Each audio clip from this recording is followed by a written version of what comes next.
Mambo? Poa. Tunapeana SIM card za Safaricom free of charge na tunakupea airtime ya 50 free. Dai, you are joking. Niko serious.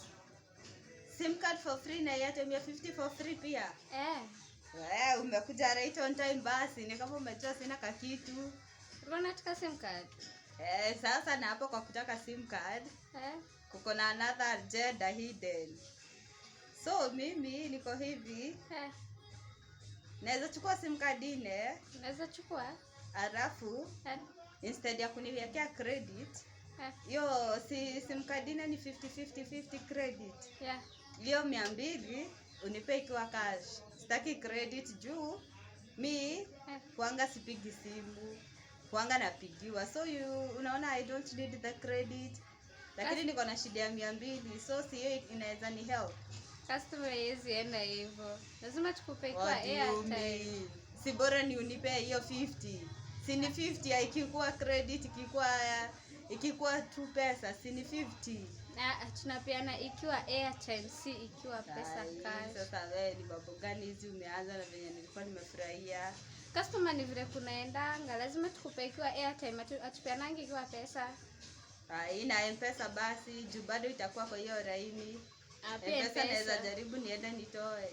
Pia M-Pesa yezi. Lazima tunapeana ikiwa airtime. Sasa na wewe sasa utanisaidia aje?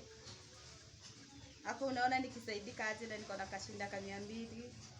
Customer visa tukupe SIM card, hatuwezi kupea pesa. Sasa mimi SIM card hata niko nazo, nilikuwa sasa nataka zingine niweke.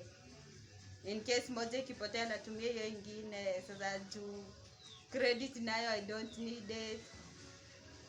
Sasa hapo kwa kupea pesa hatuwezi kusaidia, tunapeana tu SIM card si pesa. Sasa wewe umeamua tu kunifurahisha alafu all of a sudden mambo yaanze kuniendea mrama. Customer ni vile iko. Sasa nao kama tu ni kupeana tu SIM card.